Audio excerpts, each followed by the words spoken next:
होली की आत्मा।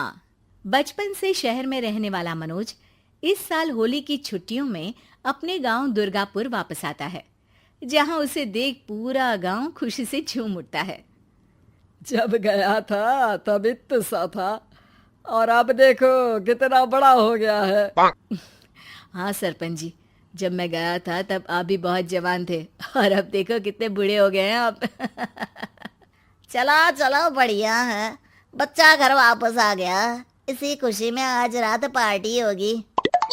क्या बात है, गांव में भी पार्टियां होने लगी। वैसे अगर पार्टी की बात है तो आज क्यों सीधा होली पार्टी करते हैं। होली पार्टी की बात सुन चहल पहल में अचानक सन्नाटा छा जाता है, जिसे देख मनोज को कुछ अजीब लगता है। लेकिन तभी सरपंच बात पलट देता है। अब बहुत देर हो गई, चलो सब अपने घर चलो, पार्टी के बारे में कल सोचेंगे। मनोज भी मम्मी पापा के साथ घर आ जाता है, पर होली पार्टी और उस पर पूरे गांव की खामोशी वाली बात अभी तक उसके जहन से निकलती नहीं। पापा, होली पार्टी की बात पर सब चुप क्यों हो गए थे। अरे होगी उनकी कोई अपनी बात। मुझे गांव की पंचायत ही थोड़ी पता है। थक गया हूँ, चलो सो जाते हैं, कल बात करते हैं। पापा की बात मानते हुए मनोज भी सोने चला जाता है। आज तो छुपा लिया, लेकिन हफ्ते बाद जब होली का दिन आएगा तब इसे कैसे रोकोगे। अगली सुबह सूरज के साथ ही मनोज भी गांव घूमने निकल जाता है, जिस पर रास्ते में उसे अपनी ही उम्र के कुछ लड़के भी मिलते हैं, जिनसे दोस्ती कर अब वो उनके साथ घूमने लगता है। इसी तरह कुछ दिन बीत जाते हैं और होली नजदीक आने लगती है। दोस्तों, होली में 4 दिन ही बचे हैं, पर गांव में उसकी कोई तैयारियां क्यों नहीं दिख रही। क्योंकि यहाँ होली नहीं मनाई जाती। अरे पर ऐसा क्यों। वो राजा भूषण। अरे तुम 4 दिन के लिए आए हो, क्या इतना सोच रहे हो। चलो कुछ खाने चलते हैं। इसी के साथ एक बार फिर होली की बात को टलते हुए देख मनोज को शक होने लगता है। वो घर पहुंचते ही इंटरनेट पर अपने गांव और राजा भूषण के बारे में जानकारी निकालने लगता है। क्या? मुझे आज तक ये नहीं पता था। ऐसा कैसे? किसी ने मुझे कुछ बताया क्यों नहीं? सारी जानकारी लेने के बाद मनोज गांव वालों या अपने मम्मी पापा से कुछ पूछे बिना खुद ही उसकी सच्चाई के बारे में छानबीन करने लगता है, जिसके चलते वो राजा भूषण की हवेली में पहुंचता है। वाह, क्या हवेली है यार। पर क्या यहाँ सच में कोई भूत है? हेलो भूत जी, कोई है क्या? हम इस साल गांव में होली सेलिब्रेट कर रहे हैं, क्या आप उस पर थोड़ा इंटरव्यू देंगे? मनोज के ऐसा बोलते ही गांव में तूफान उठ जाता है और हवेली में रखी सारी चीजें हिलने लगती है। एक अदृश्य शक्ति मनोज को धक्का देकर हवेली से बाहर निकाल दरवाजा बंद कर लेती है। ये सब देख मनोज हैरान रह जाता है। क्या अभी मुझे हवा ने धक्का देकर बाहर निकाल दिया?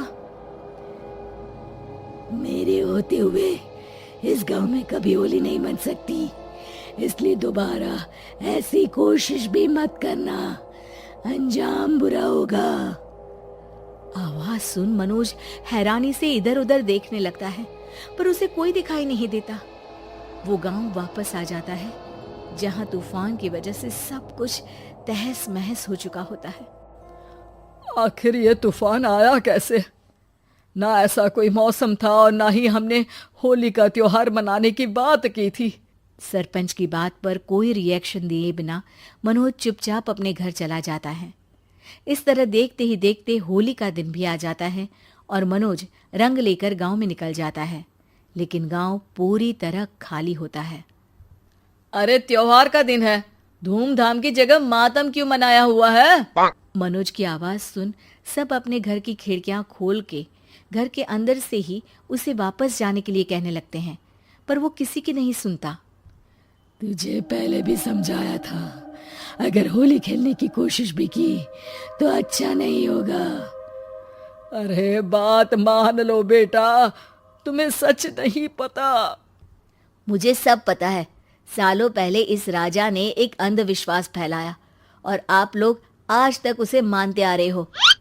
अरे बेटा, जब तुम पैदा भी नहीं हुए थे उससे भी बहुत पहले से इस गांव पर होली का श्राप है।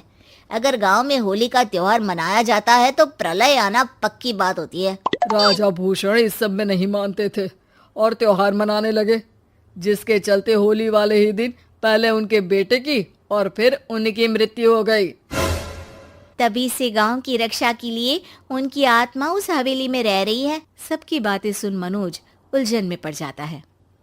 सोचना भी मत मनोज, अगर तुमने इस परंपरा को तोड़ने की कोशिश भी की तो उसका परिणाम इस गांव और गांव के लोगों के लिए अच्छा नहीं होगा। मुझे भी यकीन नहीं हो रहा कि आप लोग एक बेतुकी बात को मानकर सालों से रंगों के त्योहार को मातम की तरह मनाते आ रहे हो।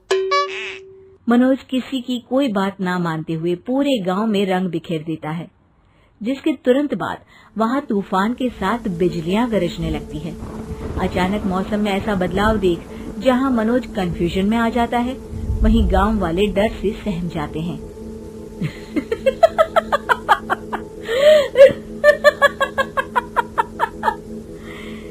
इस लड़के ने हमारे जैसे सिर्फ अपने स्वार्थ के लिए नहीं बल्कि पूरे गांव की खुशियों के लिए यहाँ होली मनाई है, जिस वजह से अब इस गांव पर होली का श्राप टूटता है।